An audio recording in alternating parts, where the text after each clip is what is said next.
All right, we're going to call this meeting to order.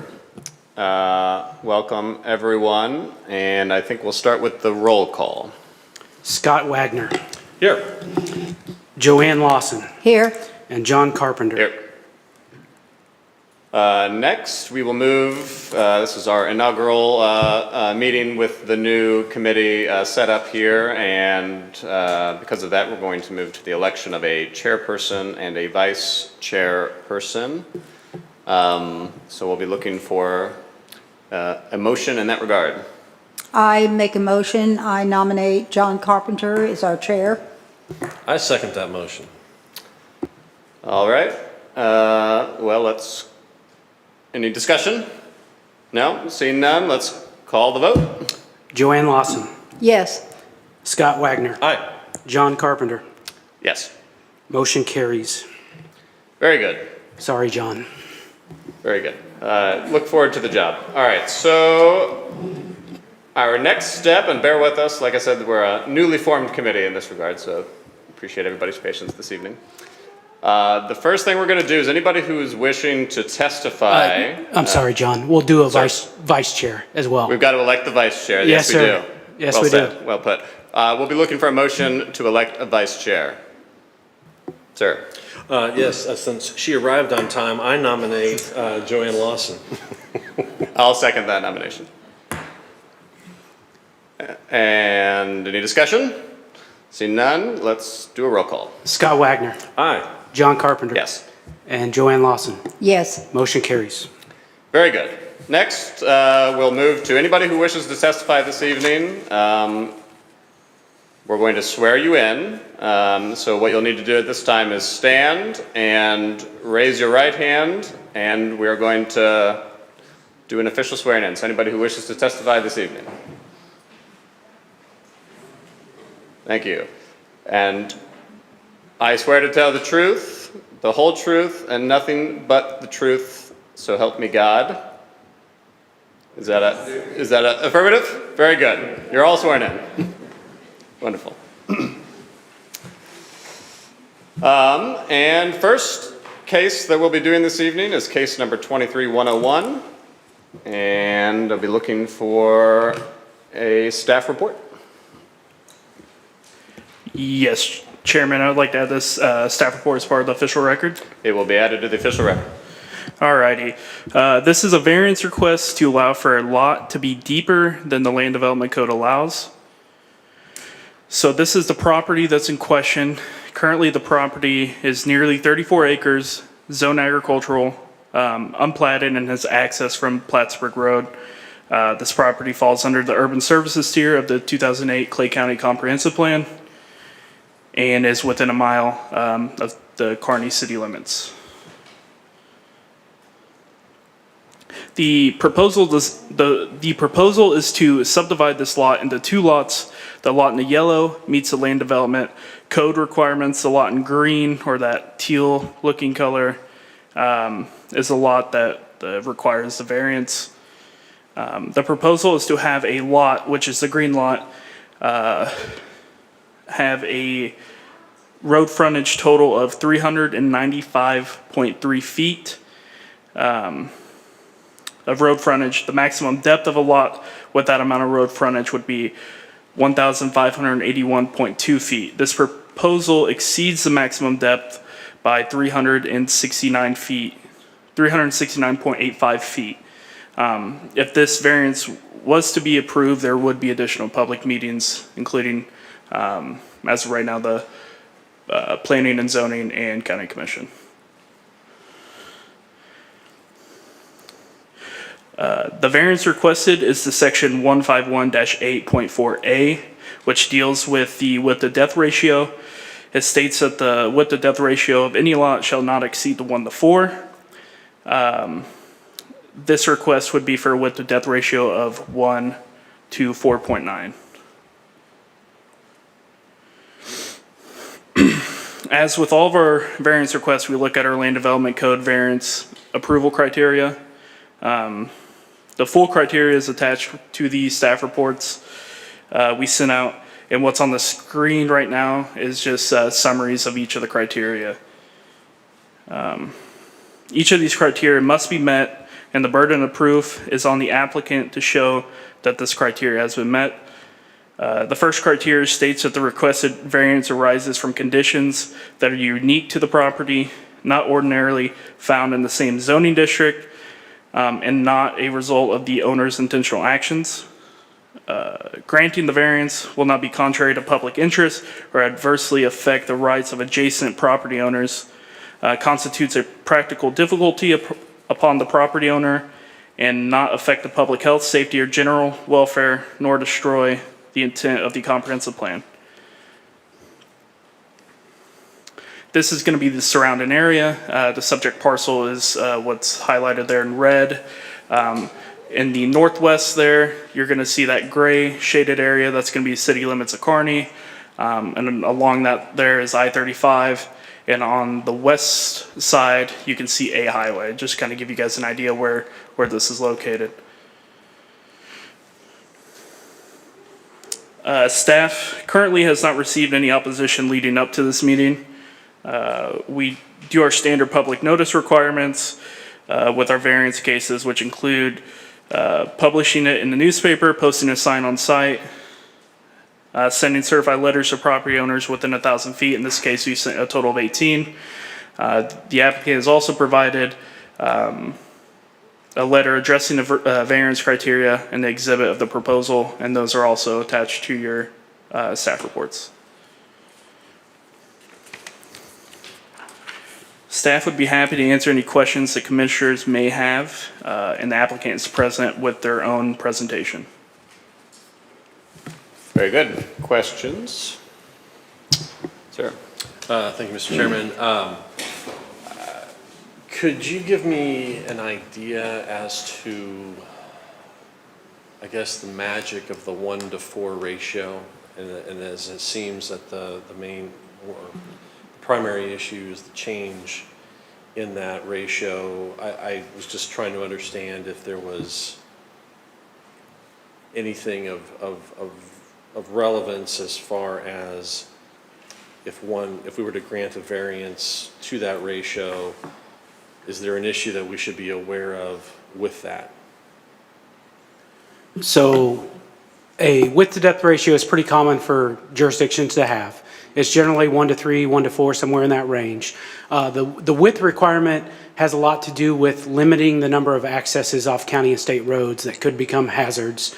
The depth maximum keeps us from allowing those really skinny, hard to develop lots where if we break them down that way now, they're hard to do anything with in the future, and it promotes having a more uniform development sized lot. So in the past, you'll see in our zoning map, there's a lot of those, we call them piano key style lots, and it tries to get away from having those. And I don't know if that answers. No, that is extremely helpful. And so the assumption here would be that the requestor and whatever development were to come from that lot is, that's probably what it's going to be forever, because you can't really split it any further, correct? Correct. And just to give you a little bit of background, so we meet with the applicants and do a pre-application meeting like most jurisdictions do, and we look for any other way. Variance is the last resort. Now, in this case, staff's recommendation to the applicant was to do a front to back split, whether they do 2 lots in the front or 1 lot in the front, because the current county code allows a 20-plus acre lot in the back if it's served by a 60-foot wide access easement. So you basically, it has no frontage. You give all the frontage with the front lot. Now, the applicant may have additional information as to why they don't think that works, but that was staff's recommendation to not have to request the variance. Other questions of staff? Seeing none, I believe at this time we'll look for proponents. So let's have the applicant come up, and then we'll go to proponents. I guess I grouped them all together, but yes, let's have the applicant come up. Thank you. Good evening. My name is Brian Hill. I'm with MKEC Engineering. I represent Alan and Diane Sampson, owners of the property. Diane is with us here tonight. She'll be giving a few remarks here in a few minutes. So welcome and congratulations on your appointments to the board here tonight. Wanted to just give a little background on the variance request and some conditions of the property. Shane did a good job kind of giving an overview, so I'll try not to repeat too many of what items he mentioned. Overview of the existing conditions. The parcel is just shy of 34 acres, rectangular shape there. Has one existing family home on the north side of the property. There with the current driveway off of Plattsburgh Road. Currently there's extensive natural conditions on the site. There's a stream channel that runs through the property east to west there. The Fishing River is just northwest of this property, actually clips the property to the northwest. So there is regulatory FEMA floodplain on the property due to the drainage through the property, as well as backup water from the river when it floods there, and that's shown in blue there on the exhibit, as well as along that creek and channel. There's steep slopes, quite a bit of timber on the property. So hopefully that kind of gives you a little better idea of the current conditions on the site.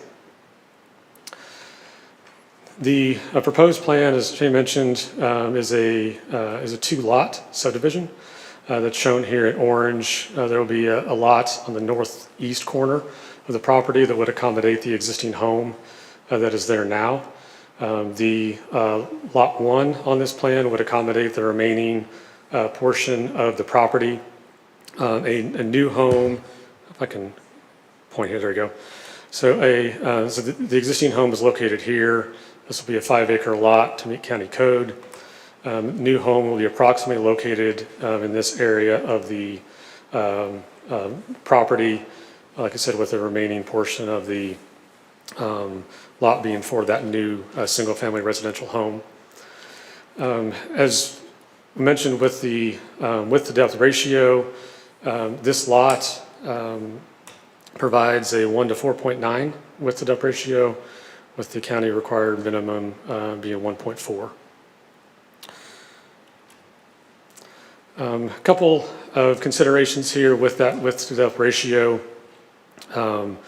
variance. With the existing conditions of the property, the western and southern portions of the site are not conducive to development with the conditions of the property, as I mentioned earlier, with the floodplain, with the drainage, steep slopes, kind of all of the above there. These conditions are unique to this site. I mean, they cover a pretty substantial part of this property going east to west. You know, we're not having a condition where we have something that's just clipping the corner here. We have a pretty significant impact to this property with those conditions. It's beautiful with the trees, with the conditions there, but for development really limits kind of where that can happen on the property. So these conditions are unique to this property. They weren't created by the owner here. They were there naturally. So considering really the usable area of the site, this line here shows really effectively what is usable on the site. Really, you know, this area is not either, but we just kind of picked a line here that was, you know, generally this floodplain area is going to back up pretty consistently with the river here. With that usable line, that width to depth ratio of really the usable part of the lot with the conditions is 1 to 3.3, which is well below the county minimum. And really the likelihood of this being developed is very low. I mean, that would be very expensive, very extensive to fill that in and get federal and state permitting to fill in that floodplain area with the creek. As she mentioned, there was other discussion with county staff regarding a 3-lot proposal here. So this shows a scenario where there would be 2 lots in the front of the property, each 5 acres. there would be a larger landlocked lot behind those properties. This would require an access easement and agreements between the three lots. So this shows that consideration that was discussed with staff. Several of the challenges with that scenario, it creates a larger lot that has zero frontage on Plattsburgh Road. So just moving forward, there would need to be access agreements between the three lots. That is possible, but not ideal to have those conditions if not possible. It also just is not ideal to have a lot that has no frontage on Plattsburgh Road. Also, the southeast lot is really not feasible for development there. You have the stream coming through there. You have the creek. You have fairly steep slopes here. It's a ravine. It's really not a feasible lot by itself to develop even a single-family home on. The owner doesn't really desire a third lot. Does not need a third lot. Again, would be difficult to sell in the future, even if they didn't use it due to its conditions. This also creates a denser subdivision than what we're proposing with the 2 lot proposal there. And we just see that this condition really creates more issues and challenges than it solves with the 2 lot proposal. Moving back then to the 2 lot option. Again, this would allow both parcels to have frontage on Plattsburgh Road. I want to note too that both of these lots frontage exceed the county minimum for frontage. So as Kip said earlier, we're not creating a flag lot here. We're not creating a lot that has a really narrow passageway to a larger thing, or multiple flag lots that have driveways every 20 feet here. That's really not what the condition is going to provide here. These lots well exceed the minimum frontage that would be required by a regular lot in the county. This also creates the ability to have just access to each lot in now and in the future, not necessarily requiring a shared access to the agreements between the property owners. Also, it creates usable lots too, in that with this proposal, really the natural features of the property can remain. Again, they intend to build the house here in the area on the north side of the property, and really it's intended that the trees, the creek, the floodplain, all this area would remain, leaving natural habitat, and that benefits both them and really the property owners, even to the south. The property owners are here tonight to the south of the property. So this would really in no way impact their view from their lot there. Whereas developing this lot would be more cumbersome there to that. With that here, I'll turn it over to Ms. Sampson, make a few remarks, and then have a few more remarks after that.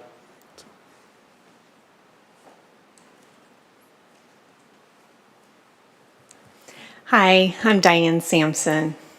Thank you so much just for your time and consideration.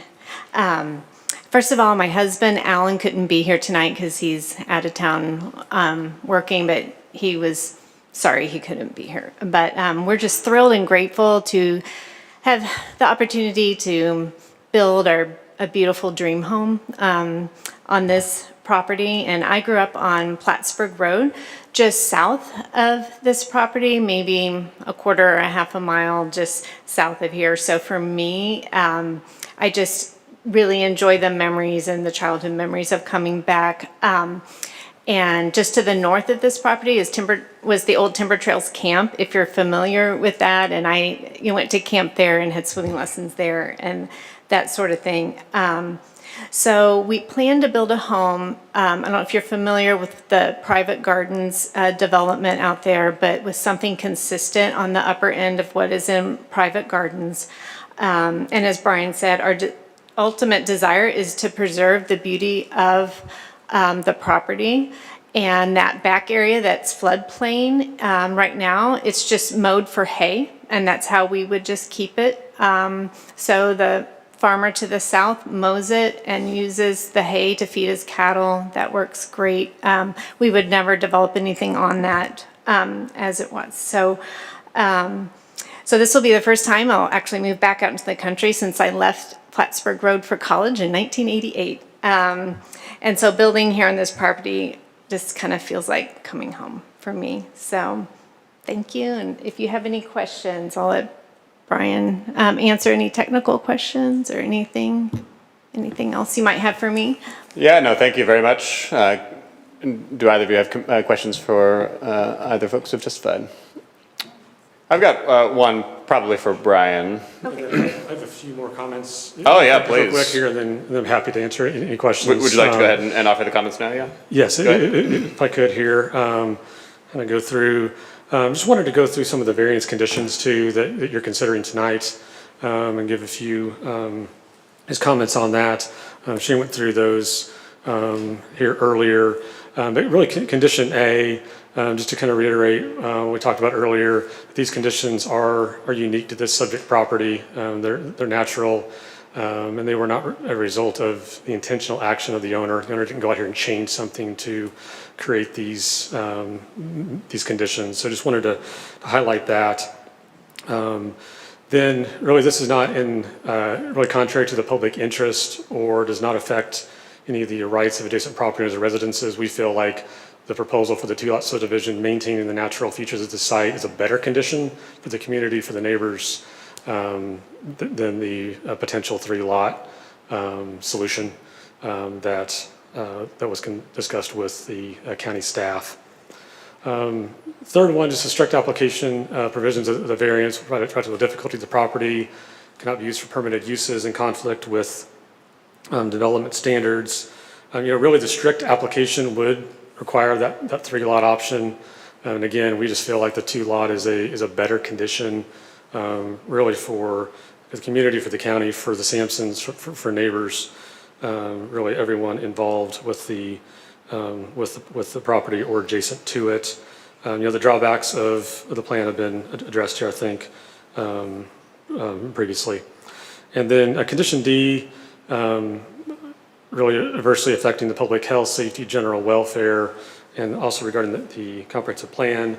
We do not feel this affects the public health, safety, or welfare. It's probably a better condition than what's possible. And also, as noted in your staff report, this proposal does meet the intent of the county comprehensive plan.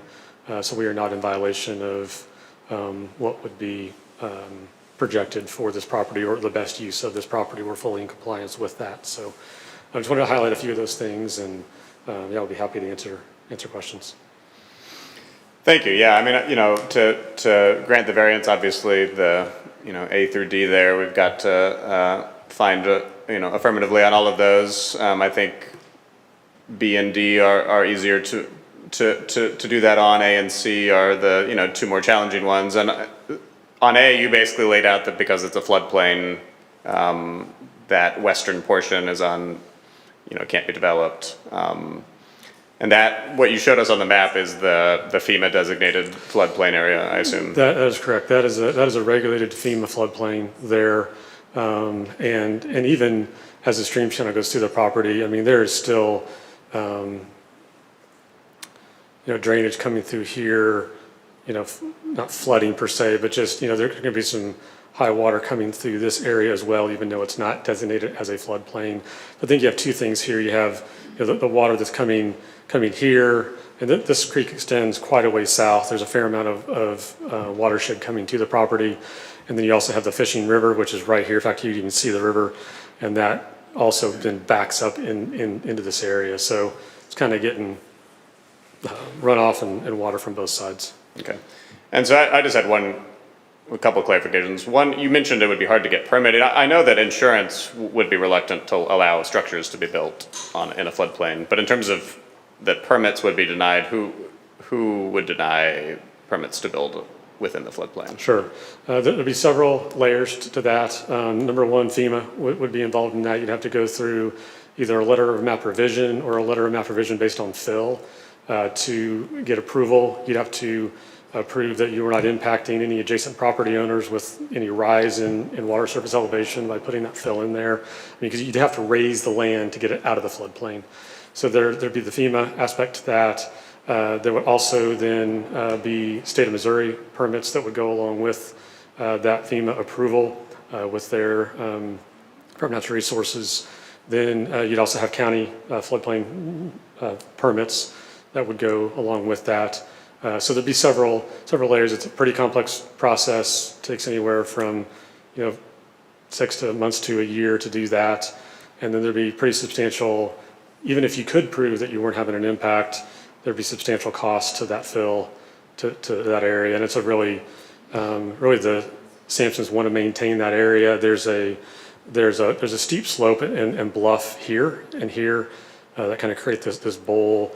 And so really it's in their interest that that stays as it is today. Okay, thank you. Any other questions?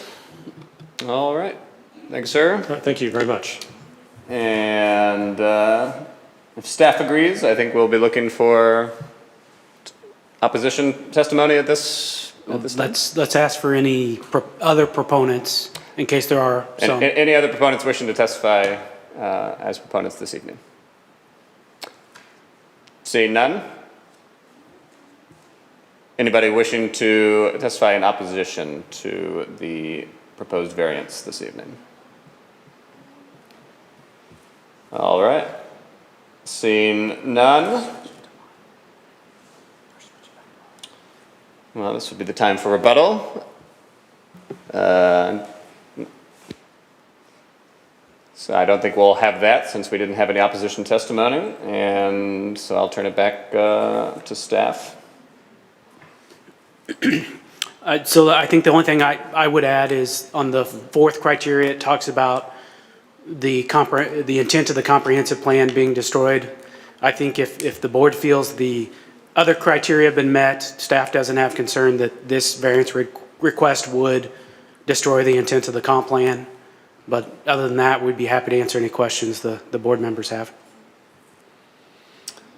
Any questions? My question is in terms of this sort of the western portion being difficult to develop and therefore, sort of not including it in the width to depth ratio. Obviously condition A calls for this to be sort of unique conditions to this property so that, variances don't just go everywhere, but I would be interested in your perspective in terms of, how common it would be for a floodplain to create the scenario we have before us. So we ran some numbers on total parcels, ag zone parcels, and then ag zone parcels with floodplain. So, and keep in mind, we're speaking just unincorporated. There's 8,355 parcels in unincorporated. Of those 8,355, 3,711 are zoned agricultural. Of those 3,711, 1,255 of those parcels are zoned ag and have floodplain. So that's roughly, so the ag zone parcels in unincorporated are 44% of the overall parcels, and then the ag zone parcels with floodplain are 33% of the total ag zone parcels. Thank you. Obviously, that's a large number. This is, I think, going to be a pretty impossible question to answer, but do we have any sense of those 1,200, how many then create the conditions that are similar to what we have before us? Yeah, I don't have that information. I mean, we could look at it, but it'd be very difficult. Right, okay. Thank you. Any other questions?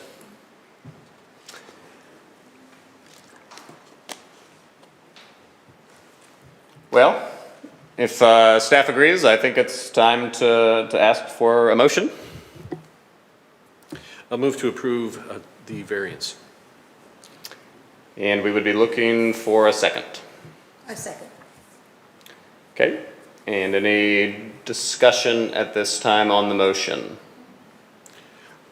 I will just simply say, based on the position of the river and the floodplain, you could very easily make that public property and it would be well within.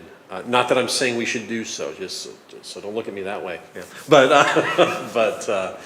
I do think this is a unique situation and well within her right to ask for the variance. Understood. Any other discussion? In that case, I think we'll call the vote. Scott Wagner, Aye. Joanne Lawson, Aye. and John Carpenter. Yes. Motion carries. Very good, thank you. I think this time we will move on to case number 23-102. And Kip, when you're ready. Yes, and give me just a second. Oh, jeez. So would like to add the report as part of the official record. So our second case is a request that deals with a private street. So there's 3 variances, but all 3 are associated with the request for a private street. So I've got the subject property pulled up on the screen. The subject parcel is labeled as subject parcel. It's zoned agricultural. It's approximately 32 acres. It is part of a platted subdivision. It was platted in 2015. It's Lot 2 of Sweet Pastures. The lot to the west with the R5 on it was part of that subdivision as well. So that subdivision included these 2 lots. Has access from Washington School Road on the curve. It's located within the urban services tier and within a mile of the city of Excelsior Springs. So you see the city limits to the east here. This is 69 Highway. And there's also city limits to the south as well. And another unique, I would say unique, they have a unique neighbor. This here in the pink is self-storage units. They're zoned commercial, and they have access off of 69 Highway. So the proposal is to request those variances because they want to subdivide the land from 1 lot to 7 lots. Now there's a lot on the screen there. So what they're proposing is to put in a private road that's shown there in black. It would serve as access for these six lots on the east side of that road and the lot on the west side. Now the lots on the east side are roughly 3 acres. Those are for family members to build 1 single family home per lot. This lot here in blue is designed to be like open space. They have plans to plant an orchard, have animals, possibly some ponds, things like that. As I stated, there's 3 variances that are required. We'll go over those variances in particular here in a minute. But if the variances are approved, as with the previous case, there would be additional public meetings in front of the Planning and Zoning Commission and County Commission where discussion would be about the additional traffic, the rezoning criteria, the size of the lots, input from City of Excelsior Springs, the Water District, Fire District, all that stuff we talk about at County Commission. Tonight is specifically about the 3 variance requests for the private street. And those 3 requests are to section 151-8.3, which is required infrastructure. So chapter 8 is the infrastructure chapter of the Land Development Code. And based on zoning, it tells us what type of infrastructure the developer has to install. In this case, it would be asphalt curb and gutter streets, fire hydrants, and you would have to hook onto a central sewer or package plant. The applicant is proposing to put in a private street that would be maintained by the individual lot owners. And the county would not inspect nor maintain that private street. The second variance request is to section 151-8.4G, which states every lot should abut a public street unless approved as a planned unit development or conservation district. So I want to give you a little information about a PUD and a conservation district. A planned unit development is a large-scale mixed-use development. Typically, it involves residential and commercial, or at least different levels of residential, like apartments, houses, duplexes. So staff does not feel that this could fall into a PUD at all. Now, conservation district would be an option, and that's what staff's recommendation was, to process this as a conservation district. And what a conservation district is it allows a developer to create smaller lots with the purpose of maintaining or saving the natural features of that lot. So wooded areas, streams, things like that. Now, even if this was processed as a conservation district, there would still be variances required because there's a minimum lot size, which is, or not lot size, but the minimum acreage that you have to do a conservation district, which is 50 acres. This is 32-ish acres. So we would still be in front of the board, but staff felt that if it was processed as a conservation district, that would add to the uniqueness of that request. And then the last section is to the definition section, where a private street is defined as allowing up to 3 lots to have access from it. Now, in this case, we're talking 6 or 7 lots, so the applicant is requesting a variance from that section as well. Again, as Shane talked about those 4 variance criteria, this is the key for any variance request: is the burden of proof is on the applicant. Do they meet these 4 criteria? And again, it's conditions that are unique to the subject property, not ordinarily found in the same zoning district, and not a result of the owner's intentional actions. It'll be not be contrary to the public interest or adversely affect the rights of adjacent property owners.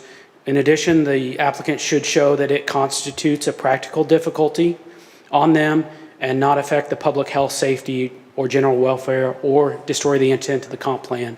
And as I stated with the previous case, if you feel those criteria have been met, this one I worry about setting a precedence a little bit more with that private street, but I don't think it'll destroy the intent of the comp plan if you find that there are unique properties with this request.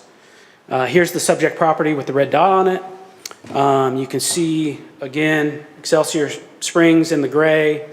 This is Watkins Mill State Park to the north and west, 69 Highway to the east, and 92 Highway to the south. We did receive phone calls of opposition for this case leading up to tonight's meeting. Most of that opposition was dealing with the additional development, the additional lots, traffic, those type of concerns, which typically are discussed at the Planning and Zoning Commission. So if the variance is approved, there would be another set of public meetings to discuss those issues. We did go through our public notice requirements, which include the newspaper, posting a sign, and we sent 22 letters for this case.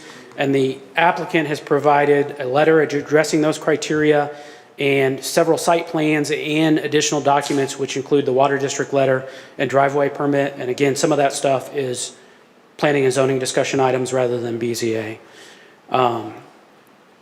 Staff would be happy to answer any questions that the board members have. The applicant is present and does have a presentation to present as well. Thank you. I think we'll look for questions of Director Jones. Scott or Joanne? The only question that I have is I know exactly where this is, go past it numerous times. The thing that concerns me is setting the precedent for this private road. And while everybody is in accordance with it at this point, houses get sold, and then, sooner or later somebody may say, we need somebody to take care of this road, and the new tenants the new owners aren't as excited about doing that as maybe the present are.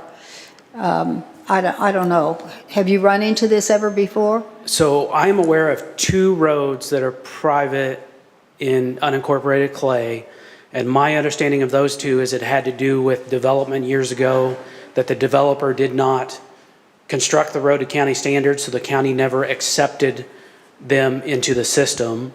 I've been on both those roads, and they do have maintenance issues because it falls on the property owners to maintain those roads. Now, in this case, if the variances are approved and it makes it to Planning and Zoning Commission and County Commission, we would most likely require a maintenance agreement and HOA covenants that protect the county somewhat. And we would not want that HOA to ever disband. We would want County Commission to approve any disbanding of the HOA. So we try to protect it as much as we could, but that's kind of the discussion at that level and not the Board of Zoning Adjustment. Scott, yep. Thank you. So as I understand it, the property to the immediate east of the subject property is already a commercial business, self-storage units.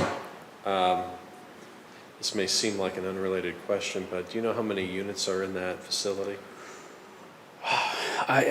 I don't. It's probably since 2016 since we did that, so it's been a while. Well, I should ask the commissioner because she drives by it all the time. No. There are quite a few in there. Well, and frankly, all kidding aside, that is the reason for my question, because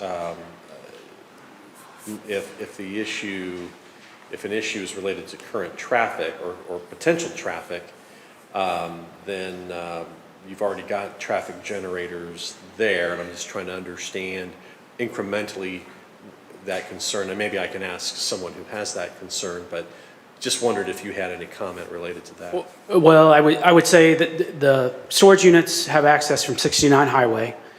So, whereas Washington School is more of a local road, so there's a little bit difference there. But honestly, with, and again, this is more planning and zoning commission, in my opinion, but 6 lots doesn't generate, we're talking one single family lot. Right. Not going to generate that much traffic. Sure. I understand that and appreciate that answer. Then the other question, and if these are premature, stop me and say you'll get the answer to these questions later. But I do share your concern related to HOAs and the ability of one to not only for the developer to construct the road, but an HOA to maintain the road, because I don't think we're asking for that to come into our system. So something has to maintain it. So I guess the first question is, have we seen covenants yet related to that HOA, or will we wait and see that until we kind of go down the road, and maybe that is a condition if that goes in front of planning and zoning? Yeah, I think we're premature with that. The first step is really get the variance. Does the private street make sense? Do they meet those 4 criteria? And then if this board decides they do, then planning and zoning and county commission will take up those issues and add conditions as they see fit. Understood. Then the other one, which again may be premature, is as we've kind of focused on the east side of the proposed road, I am a little curious about what goes on in the west side, and this is identified as animal pastures. And I guess my question is, at least from staff's point of view, does that generate any traffic, or what is the nature of those pastures if we know what that is? So that's why staff thought this would fit within a conservation district, because they are proposing to have that large 12 or 13 acres preserved. My understanding, and the applicant will provide more information, I'm sure, on this tonight, but my understanding that would just be kind of a hobby farm. I don't see it as a commercial venture that's going to generate a whole lot of traffic. Maybe more of a, to your point, a hobby farm for those who have the houses that are there. Yeah, kind of an open space that they can use and as a community on that private street. Gotcha. Okay. Thank you very much. Thank you. Okay, any other questions? At this time, and I don't know if we officially put the staff report into the record, but if we wanted to do that. I think we're good there. All right, very good. In that case, we're looking for testimony from the applicant.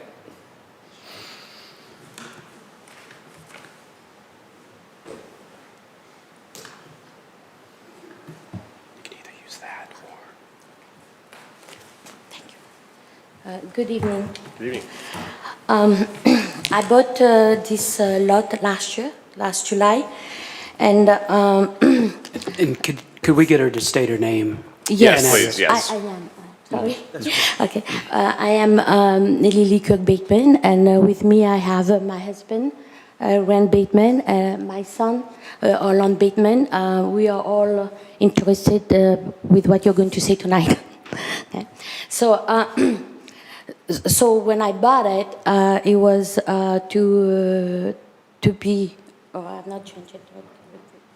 Give me a minute. Okay. So that's lot 2 Sweet Pasture when we bought it. And what I wanted to do is for my family, and we are very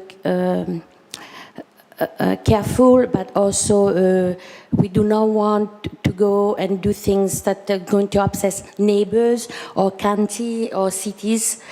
And here you go, you can see better this way. What the lot looks like, and what we want to do is to conserve the agricultural field of it, and we want to do everything to on that purpose. Okay, so this was thing. Okay, here's another picture of it. But this time you can see the gentleman talk about the storage unit in the back. We also have a storage unit in the south, and those 2 units actually create a lot of private roads on their own because they are both gated, and do provide for, I think there was a question, a lot more traffic than what we want to do. Okay, so here the division, how I visualize it, we will have 6 lots of 3.2 acres, okay, in the back of the field of the 32 acres. So, we have on the east side 2 rows of trees, and we do see some of the storage unit in the back on the east side here, but we do have 2 rows of trees there. There's also 2 rows of trees on the south side, and we have the neighbor on the west side and the road here. That's where we want to put the road. As a matter of fact, when people will come, they will not even see the road. Okay, so because when they come on Washington School Road and they make the turn here, what we want to put in that front, that would be about a little bit more than 13 acres. There is an orchard that we want to put here, and that we have already started. It's about 2 acres, and we already planted 24 fruit trees. We want to go up to 300 fruit trees. Okay. And then this part here is where we want to put some animals, horses, chicken, sheep, just some animals. So we want to do that to keep the field of agriculture, and in the back have our houses.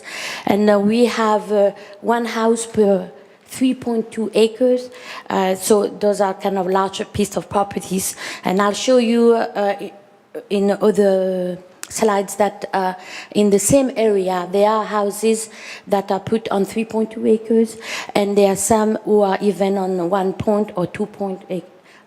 acre or 2 acres. Okay. So here's, I think Mr. Jones he showed something like this. But if you have the sweet pasture, I'm going to point here, as you can see in the middle here, but these on the north and then west, there are kind of 3 sections here. And this section on the north of our neighbors, yeah. Oh. This, Yes. they'll be able to see Okay, thank you. This one right here. Okay. This is a 3.1 acre lot. Okay. Okay. And then this one over here, this one is 5. This one over here is 1.1 acre lot. In the same area. Okay. I have some over here that it says that the 2.41 acre. That one is, I have to put my glasses here. Across the street from the Washington School Road. We have a 2.4 acre, another one for 3.9 acre, and the one I showed you for 1.1 acre over here. So I'm going to put back this on over here. So we had it in what you see over here, 2 pounds, 2 pounds, because we want to help every water not to go to the neighbors, to stay on our property. Well, they do look good. But also it will collect the water. And we are willing to do whatever it's necessary to not to be good neighbors. Let's put it this way: to be good neighbors and what is it? Keep the natural feel of this area, which is actually really nice. Okay, so the road here, just at the entrance over here, we have a church, and having a public road there could mean that if there's an overflow, the church doesn't have a big parking lot. People will come and go around, and it could create problem for the people and for the animals. Okay. Also, here on this, oh no, sorry, forget. I need to go this way. This storage unit has about 250. I think it was in. Yeah, this one has over 250 stalls. Okay, and the one behind us has about 150 storage units. Okay. So those, to me, cause a very high traffic area. What else can I say? Do you have questions? No, thank you. Any questions of this witness? I'm a little confused, but they will attest to. But, okay, when you're looking at that, I'm looking at the one picture that shows each of the lots. I see the animal pasture, and then off to the left, there's something that says lot 1. Is that road going to service both sides of that? Yes, Are you looking at this here? no, go back one more.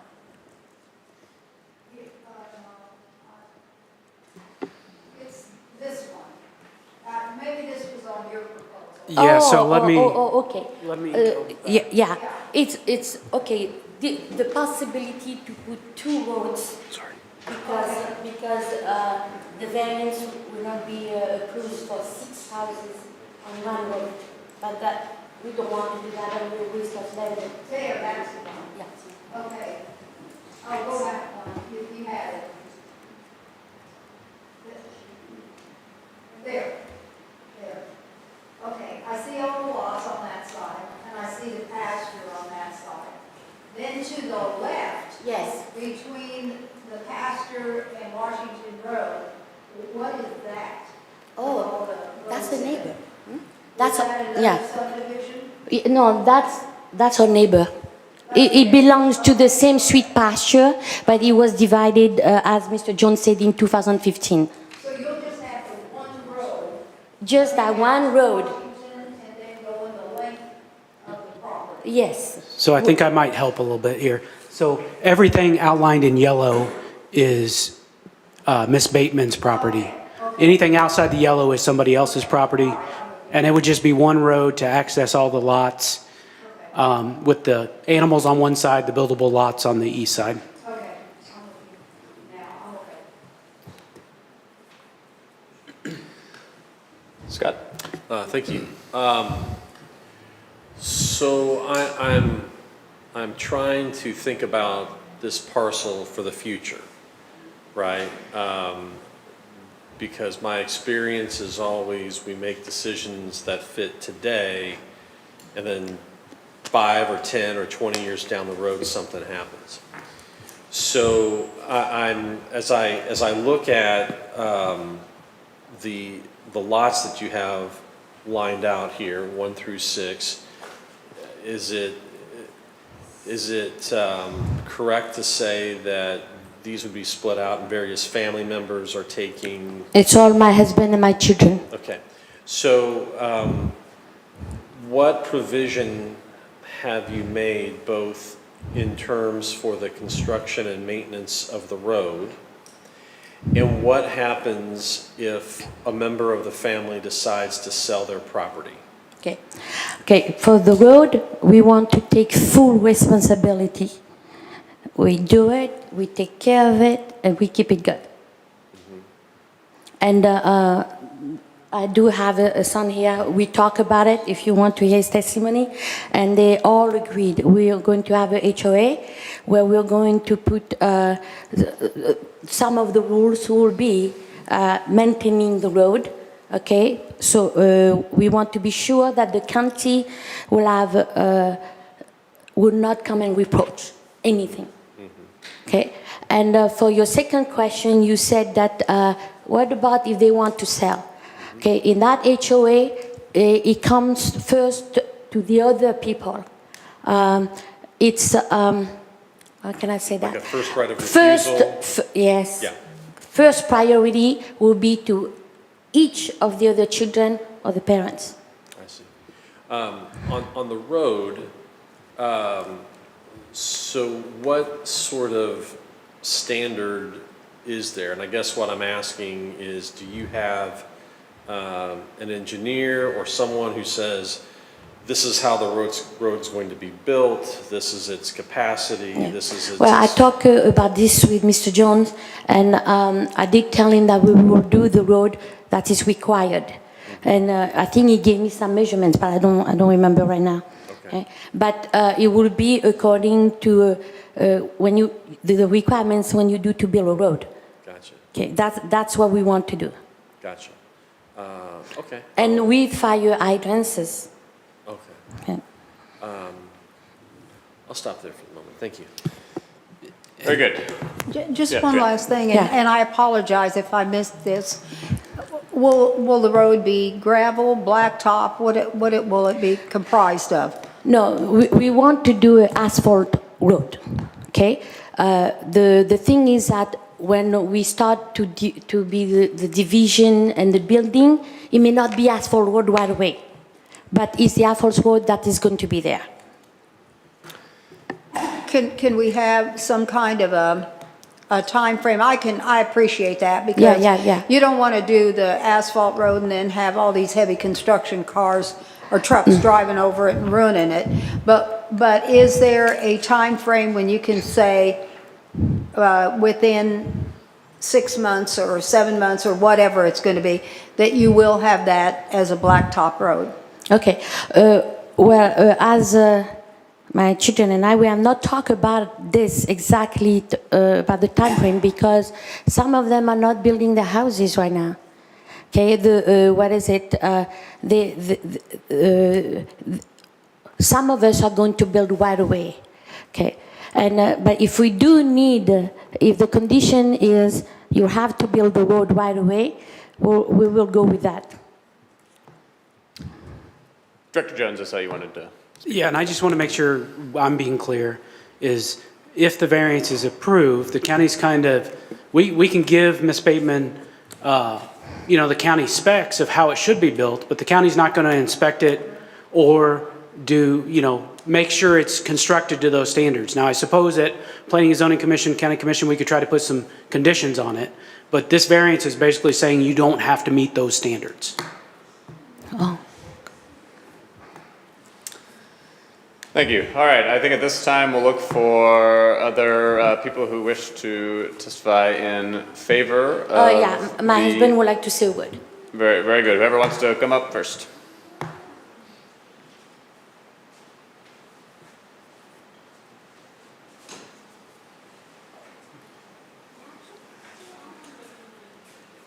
Thank you, ladies and gentlemen. I understand the difficulties when you're doing something like this. I've got 20 acres I'm developing in another state right now. And it's similar to this in that it's farm property that we're trying to keep the agricultural feel. And that's really important to me. We used to live in a horse neighborhood. Our city grew and suddenly everybody wanted to build McMansions on the horse properties and then started complaining about the flies. Well, if you've ever had horses, you have flies. And that's kind of our goal here is to keep that. I have a hobby farm that's 20 acres right now. That's going to be my hobby farm, that blue section. And I have sheep and I have chickens and I'm going to get some Dexter cattle if any of you are familiar with Dexters.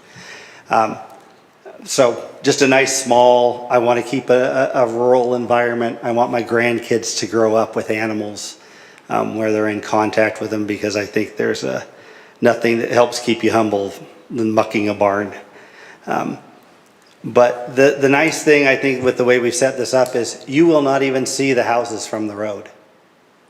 From the maze, you'll come in, you'll make a turn, you'll see if the gate's open, you'll see an orchard, and that's all you'll see. And it may be, if you look right through, you might see our neighbor's property, which is lot number 1. But then you've got your pasture, and then the houses are off back around a corner. So you're going to be driving through, and it's just going to look, our neighbor has a bunch of horses, and behind the horses will be sheep and cows.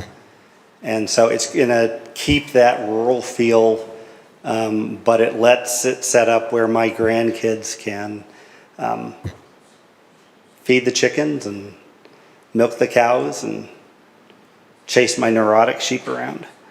So, yeah, we really want to do this in a way that the neighborhood doesn't feel it at all. Several of us work at home, so there's going to be very little traffic going in and out of our area. Right next to us, you've got a church, so there's some traffic there. What we don't want, though, is to have a public street coming through, and then if they have some event and people start parking up the street and an animal gets out. My brother used to raise buffalo, and he had that happen a couple times, and that's not a fun instance when a buffalo's roaming around someone's car. So that's what we're trying to affect here. We're trying to keep it where the neighborhood won't even notice we're there, other than being able to look and see a bunch of nice trees. And if you look through our neighbor's yard, past his yard, you'll see our animals, and that'll be it. So thank you very much. Thank you. Any questions? No, I think you're good. No questions at this time. All right, we'll be looking for the next person who wishes to testify in favor of the variance. Anybody else looking to testify in favor of the variance? All right, well, seeing none, I think we'll look for anybody who wishes to testify in opposition to the variance. Please proceed. Hi, I'm David Greenwood. I own the piece of property just across the street from the apple orchard. It's a very dangerous street. I've had front ends of cars in my front yard.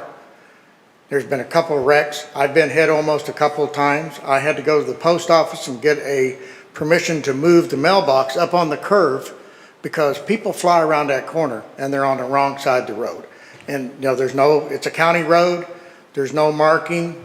So when they get past that little hump on the bridge where you get out of the city limits of Excelsior, they fly. And it's a really dangerous area right there. And it just, if you don't watch what you're doing, they can drive. Where my house sits right here, there's the driveway right here. If they don't watch it, they can drive right through my front porch. So this is really a really sharp S-curve. And you're familiar with that road. And then you have the church traffic. I mean, they're gonna put in a driveway, but we need to keep it as less obvious. It's just gonna hurt the neighborhood with people. You've got horses over here to this side. The city limits is right here. I think it's a bad idea. Because I've seen a couple of wrecks right there on the corner where my house is at. And I just feel that we need the variant. I don't know why they need a variant for a road, unless they just want a private road is all they want. You know, there's a lot of houses down the road that have one driveway with 5 houses sharing one entrance. And that's basically all they're wanting to do is have a road to share for 5 houses or 6 houses. But my concern is the traffic. There is a lot of traffic on Washington School Road. A lot of people don't realize it, but there is. Because that's the way I take, and I live out past by Watkins Mill State Park, just before you get to the horse trails. And I'm on Inslee Road, and it's busy. I mean, there's a lot of traffic, a lot of people moving this way, and it's just, I think it's a bad idea, and that's my point. Thank you. Thank you, sir. Any questions? Okay, next person looking to testify in opposition. Please All proceed. right. My name's Larry Wicks. My wife Kathleen, we live on Washington School Road. You may remember 4 years ago, there was a tornado went through up there. That was our house. It was on Cave Addition. So everybody asked us, you know, what are you gonna do? What are you gonna do? You're gonna rebuild? You're gonna move? I said, it's kind of stupid. Look around. We're gonna stay, you know? So we rebuilt, and we did. We rebuilt with the idea that it wasn't gonna be, everything wasn't gonna be a subdivision of some sort. I know this is a variance on the drive, and I know what codes, I think you was up there and did an inspection. They're there for a reason. I don't think we need variances unless it's really a burden on that applicant. I wouldn't have a problem if it was 1 or 2 houses, but you start adding all that, yeah, you can't see it, yeah, they're gonna take care of the road, it's exactly like you said. It's gonna be great now, but what about 5, 10 years? It's gonna cost money, and it costs a lot to maintain it, because our driveway is long, and I know all about it. So if you give this variance on this road, I believe the same people, the guy's name was Charlie Sweet, Bob Sweet is the one that owns it now, sold the property. Actually, it's right next to our property. I think it's 40 acres. So if you let this variance go, what's gonna stop them from doing it on this other property that butts right up to our property? You know, we had to, when we rebuilt, we did a lot of things, we changed some things, we had a plot plan, blah, blah, blah, we went through all of that. And I'll be honest, I'm not an architect, but this drawing looks like it was just drawn. It doesn't look like it was an engineered drawing at all whatsoever. I don't know, I'm not an architect. But from just my experience building a house, it doesn't look like it. If you guys let this go, what's gonna stop from you doing this on this other side on 40 acres? So they could put however many houses, 13 houses on 40 acres, if it's gonna be 3 lots or 3-acre lots. The rest of it is, if they have a private road, which whatever, Dave was right, it's a dangerous corner. If they have kids, who knows what? They're faster than the speed of lightning, everybody knows that. So if you do that, that's fine. You're gonna have a pasture, you still gotta maintain fencing. Trust me, we had horses on our property that got loose and it destroyed it. So you have to take care of the horses. And I know there's a certain amount of livestock you can have per acre in Clay County. I don't remember what it is, what it was. You still have to have shelter for those animals and everything else.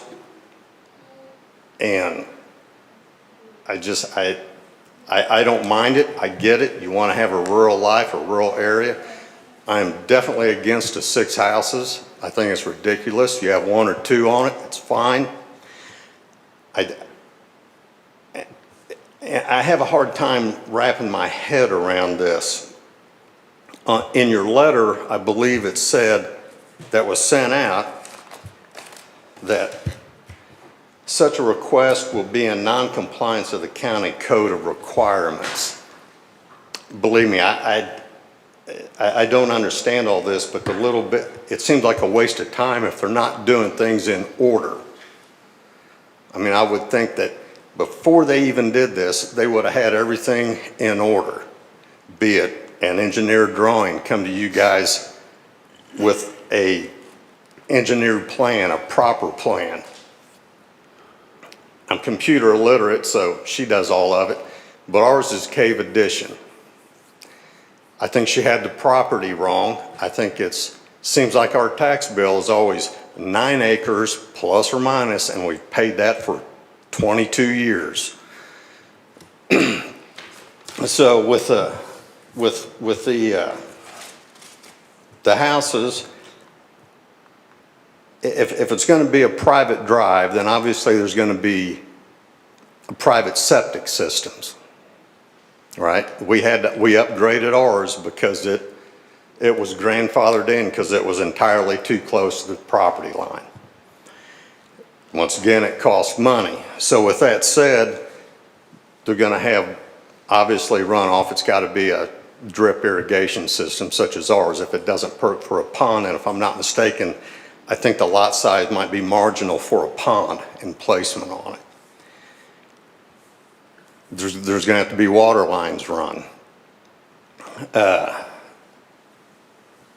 And Chairman, I think we're getting kind of to that Yeah, gray area where we're getting away from Okay. I know, the private street. Yeah, thank you. It's about the road, but this Yeah, is, let me just advise, so the only things that we can really consider before us Yeah. today are the criteria on the variance with regard On the to the private road and the number of lots, they're on. And so while other issues of traffic and water runoff, et cetera, may be relevant, I think they would be relevant at a later stage, at the planning and zoning stage if the variance were to be granted. And so Yeah.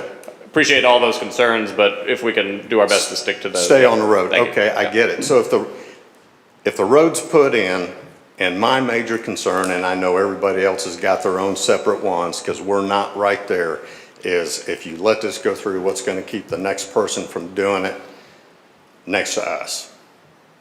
That's my biggest concern.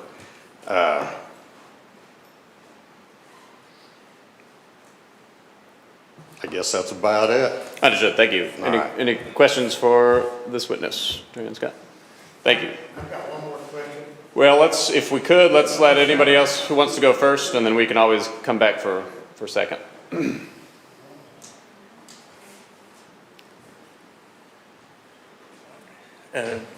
Jerry Lynn, I'm on the other side of Larry and Kathleen. To me, since we're only going to be talking about the road, to me, it's not a road, it's a driveway. Washington School Road was asphalt up until about a year and a half ago. And the county went through, tore it all up, and now it's chip and seal. They're proposing to put in an asphalt road or street for 6 houses. What's to prevent later on to come back and say, this is a road, it's a street, whatever, however you want to call it, we can't maintain it anymore? Who foots the bill?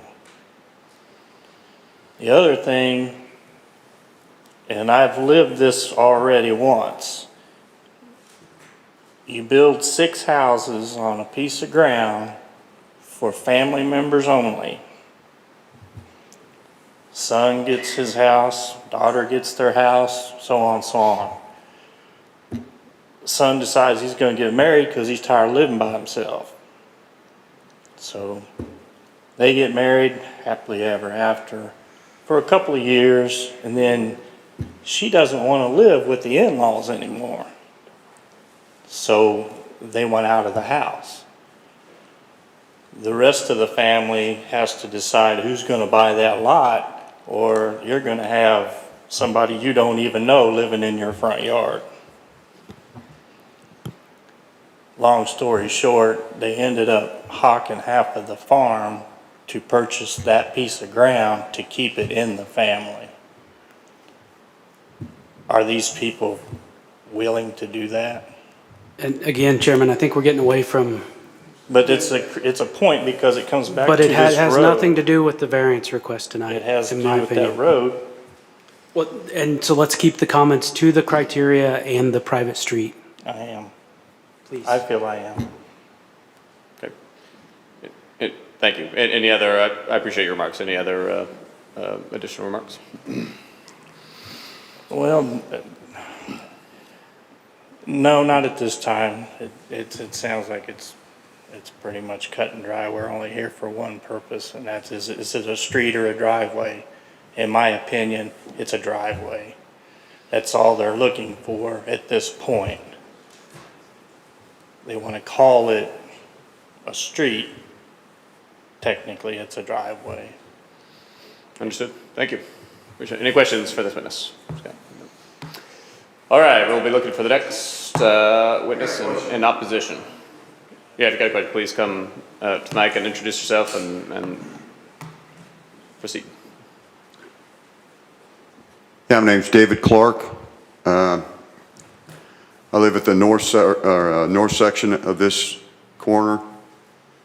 My question for this road, having construction experience and an asphalt road, where's the runoff for that going to go?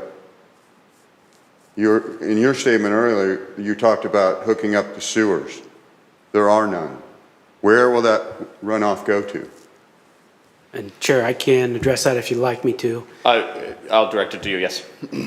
So the runoff for the houses and the private street will be addressed at the Planning and Zoning Commission and County Commission level. So we don't have those answers at this point.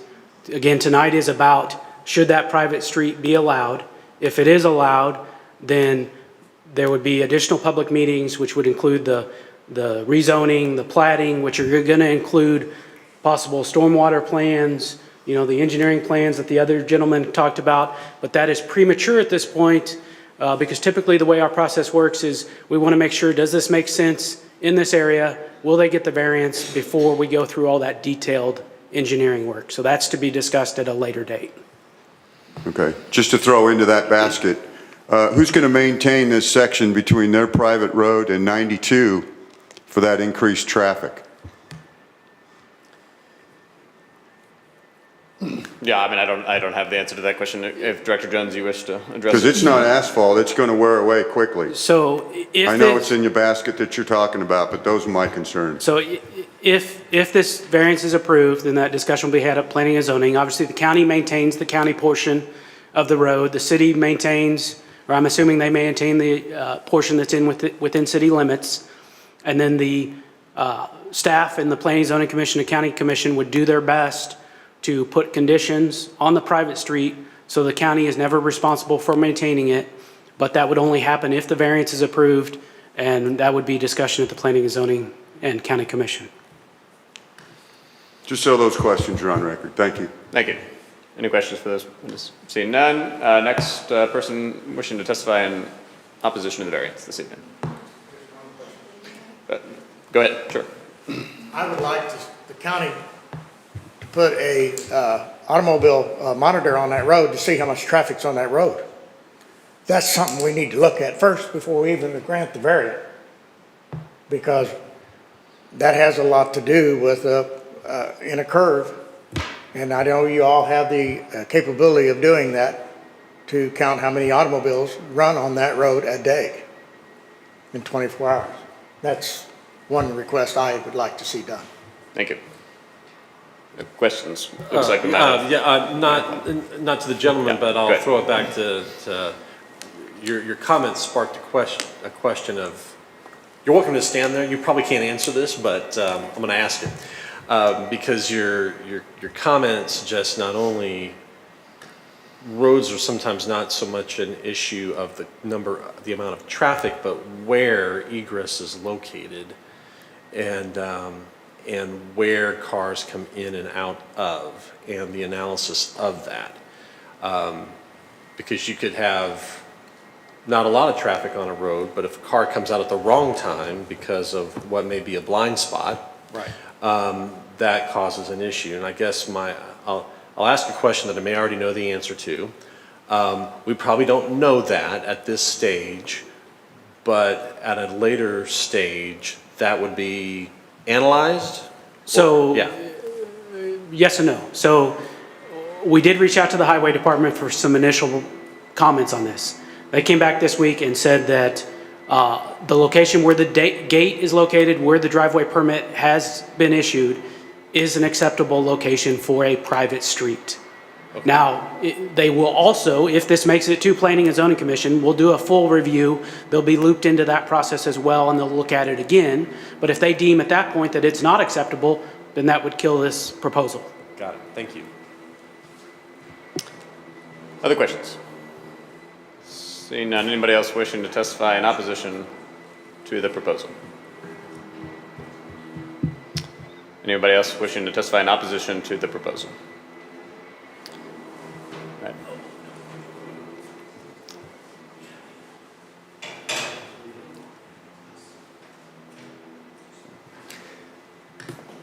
All right. At this time, there is, the guidelines allow for a rebuttal period. And so we'll go back to the applicant or other proponents of the variance who wish to testify at this time. Yes, thank you.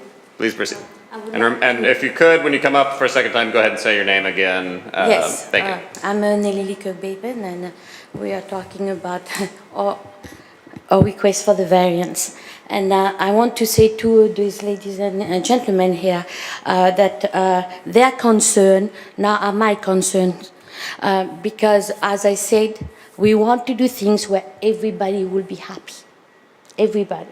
Like, for example, some of the gentlemen said, why don't call it a driveway? Oh, a driveway will work for me. But the county told me that it has to be a road, it cannot be a driveway for so many houses. Okay, and then as we said, the road won't be visible.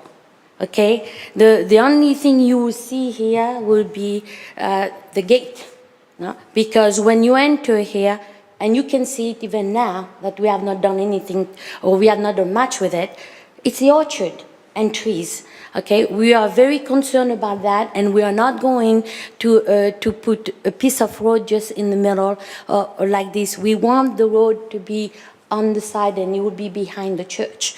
And then some of the concern were like, yeah, about 6 houses, and there will be a lot of traffic. No, I can tell you it will be the same number of cars there than my kids visiting me on Sundays.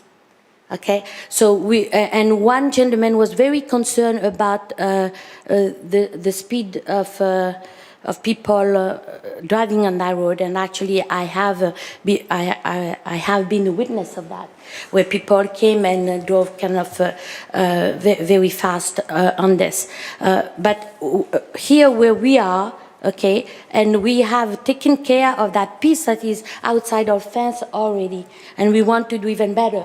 Okay, if I want to say something to you today, is that we want to be good neighbors. Okay, and your concern are going to be our concern. Now, a gentleman and say, yeah, you were saying that today and everything like that. Okay, we among us we already talked about in the covenant is going to be something we are not going to sell to someone else. Okay. I bought that land for my family, okay? We cannot have houses if we don't divide, or I would have done it. Ma'am, if I could introduce, Yes, sir. just for a moment, if you could just direct your comments toward the board generally, that is preferred over. Sorry, No, it's sorry, okay, I totally understand. Okay. Yeah, please I just want them Yeah. to understand that their concerns are my concerns, okay? We want to be good neighbors, and what we said, we will do. Thank you. Thank you. Any questions? Scott, we may have a question. I'm Thank sorry, you. I got a Thank you. question. Go ahead, Scott. I will preface this by saying this will be one of many, what I will term stupid questions that I will ask over the course of the next few minutes, both to you and the staff. Again, I go back to, from my point of view, I'm not thinking just about today, but on down the line. And I guess my first question is, you have suggested a total of 6 lots. Does it have to be 6 lots? Well, that is because I have 5 children. Okay, fair enough. And the parents. Fair enough. Understood. And I appreciate you saying that the intention is to keep all of these lots within the family. But as a father myself, I know that at some point, my boys are gonna leave the nest. And I guess I must ask your level of confidence that you are able to keep these assembled for the family in what essentially would be perpetuity. Yes. And because if you can't, then I do wonder about the ability of an HOA that is made up of 6 houses, all family members, to essentially all stay within a family, as well as pay for the maintenance to be able to have a road that comes in and out. That's a lot of stuff I'm laying on you, but do you have what is your response to that? Yes. Okay. In my family, we do get along, and that does help, but it does not assure things. What we have done, we have discussed about it, and we said, okay, what about if one said, oh, I want to go live elsewhere? I said, yeah, sure, go. Your lot stays, you go. And so if you do want to sell your lot, you ask us, and it will be coming back to me. Okay? But if they are not required to live there, I say make it your summer home, make it your vacation home, make it any type of home you want, but it has to stay in the family. And if I'm getting too far afield with this question, please stop me. What I usually expect in the course of a subdivision is the lots are divided, the lots are then sold. It is the purchase of those properties that then help go into actually creating the infrastructure that will be built there. What you've described, will the owners essentially buy those properties from you, get a mortgage and do that, and if they decide that they are going to sell because they want to leave, We have priority. You're gonna purchase that, okay. Yeah. The priority is to, it could be someone else if they want to make their property bigger or whatever. But priority is to the family. Okay? And not just me. Everybody in the family. When I bought this piece of land and we discussed, that was the purpose of not to build a subdivision. It was for us to come together and help each other. If they do want to move away, as I said, that it's allowed. Cannot force them anyway, huh? But the fact is that they can keep it, move, but keep it. You come to visit mom and dad, right? You have your home here.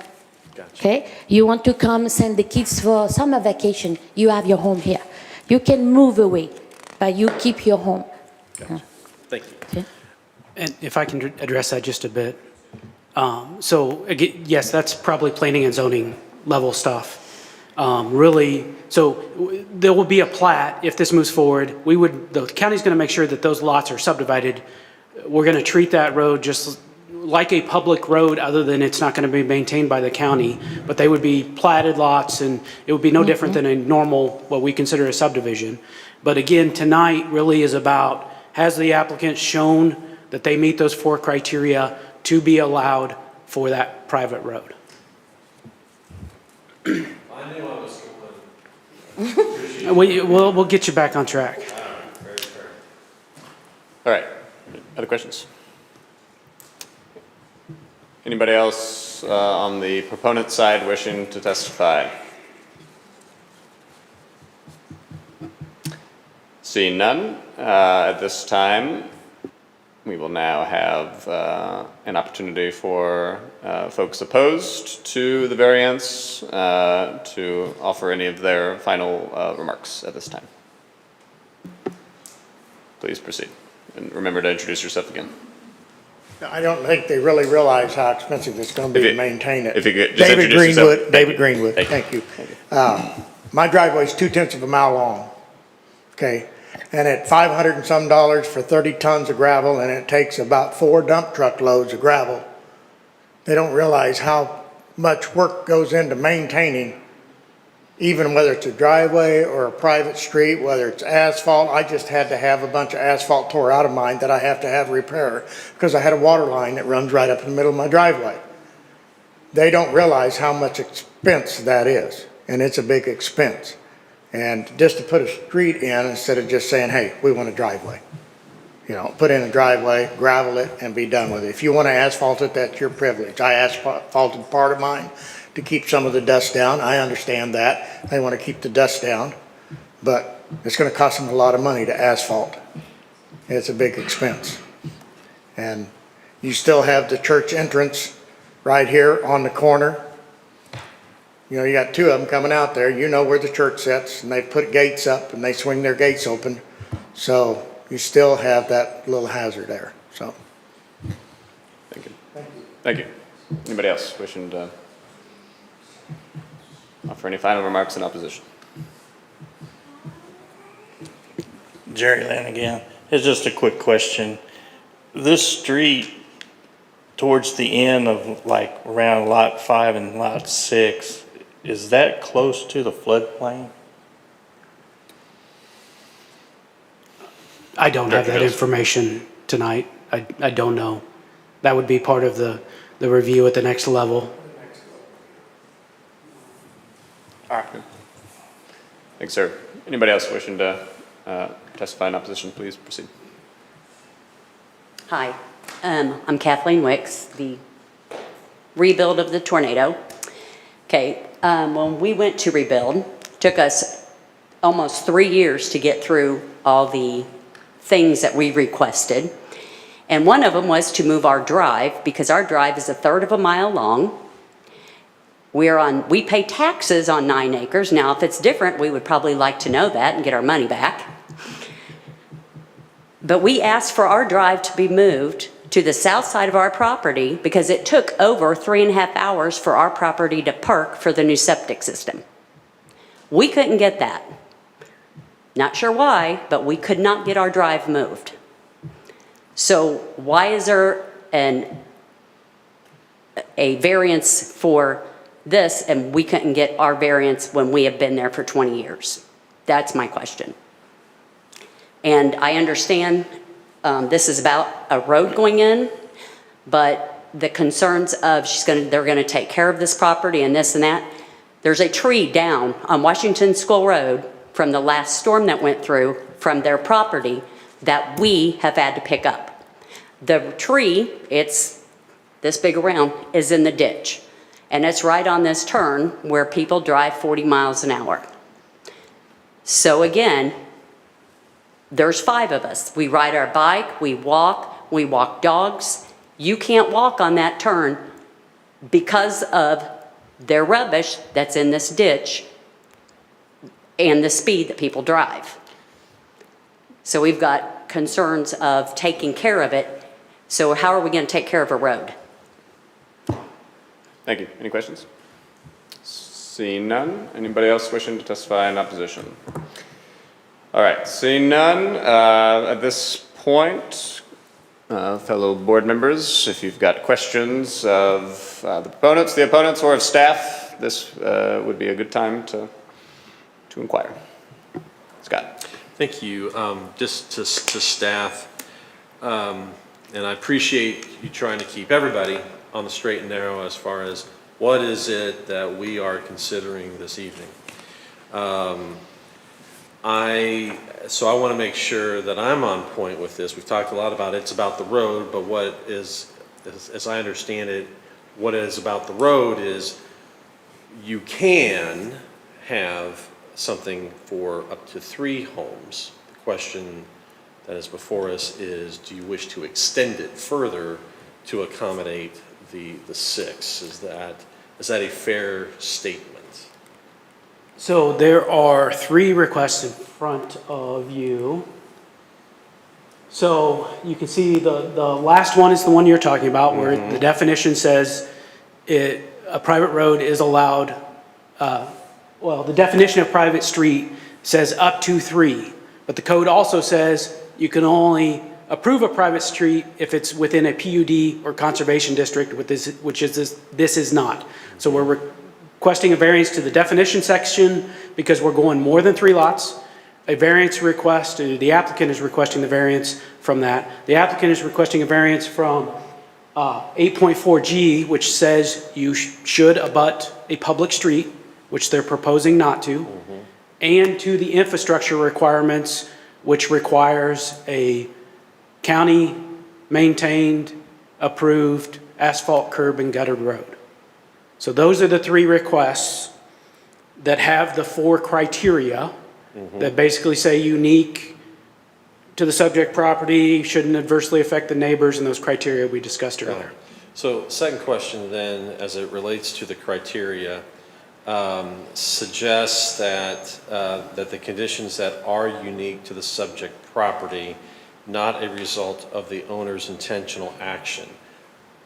My read on that, and this is where you will tell me if I'm right or wrong, is it cannot be just because of the design or the layout of the property. It has to be because of the uniqueness of the property itself that requires the variance that is being requested. Am I correct in that? And I'm going to look at county council because I don't want to go too far as making a recommendation. So I guess first I would ask, is there an issue with me addressing that question? No, you could answer the question without making a recommendation, but essentially, you know,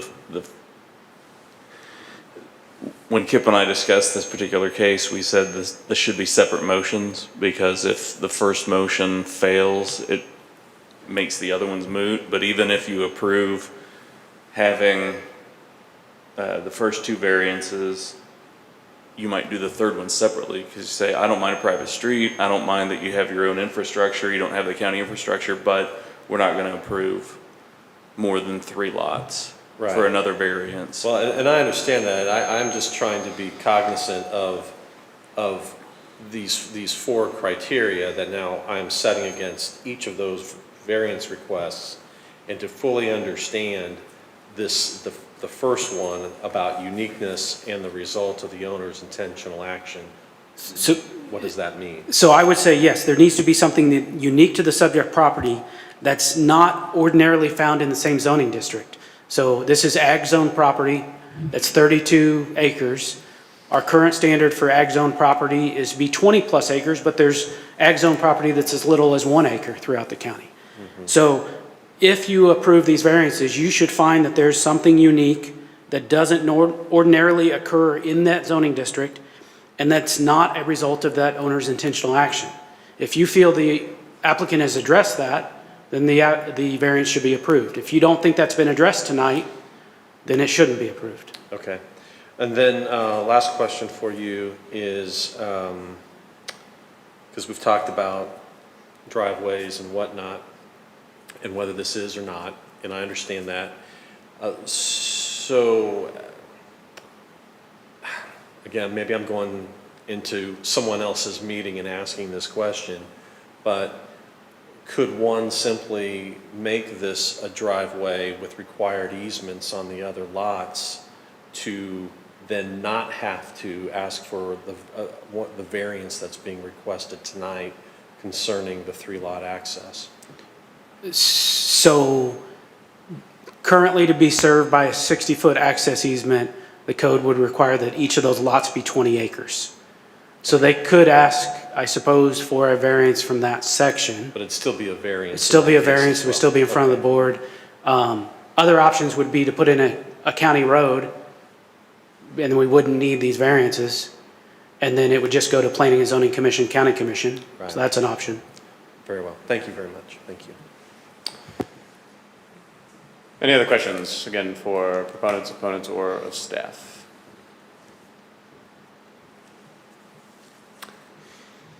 All right, seeing none, this time, we'll look for a motion to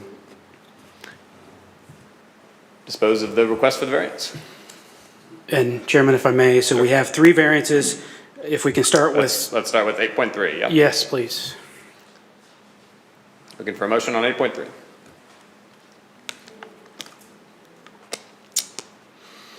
Well, we'd be looking for a motion to approve or deny the variance, starting with the first one, 8.3.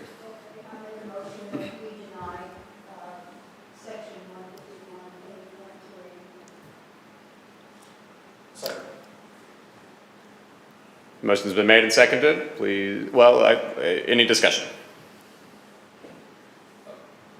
I will just say, I just have great concerns with the extension of the private street and the future.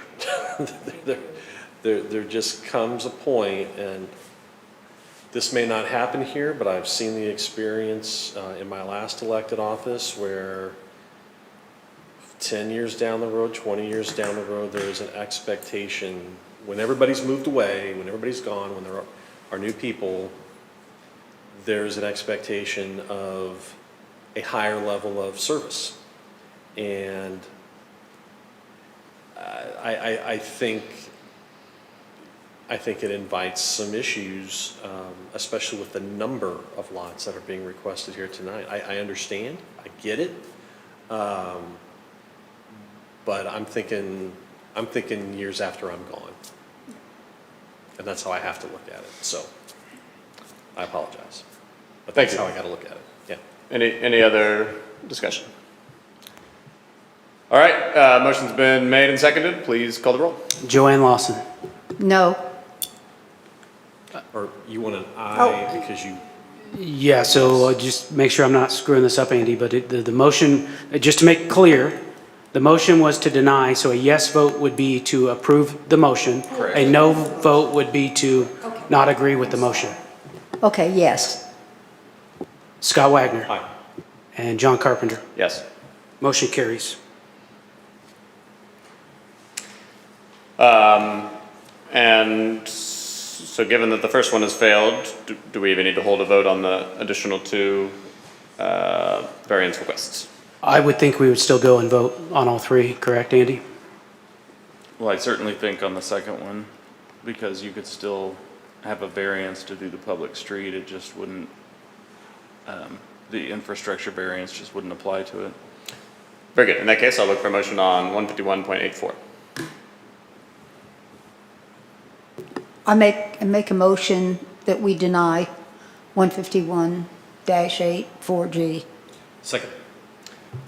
Okay, motion's been made and seconded. Any discussion? Seeing none, please call the vote. Joanne Lawson, Yes. Scott Wagner, Aye. John Carpenter. Yes. Motion carries. And looking for a motion on 151.15.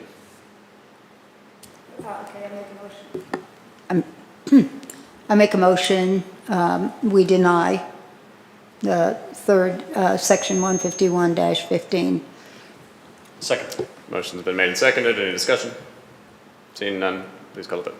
Joanne Lawson, Yes. Scott Wagner, Aye. and John Carpenter. Yes. Motion carries.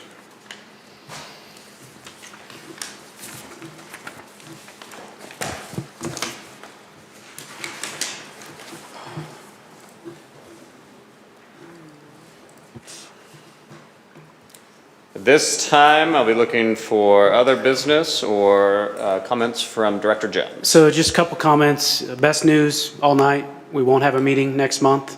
So we'll be in contact with you the next time we get an application. We are going to ask you before the next meeting to actually watch the previous board meeting from the previous board so you can vote on those minutes so you're aware of the meeting, even though you won't have attended.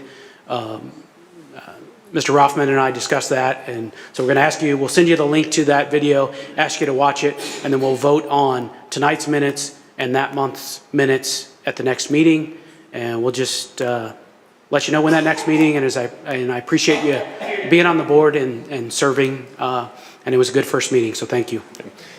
Thank you for the respectful discussion, and this meeting is adjourned.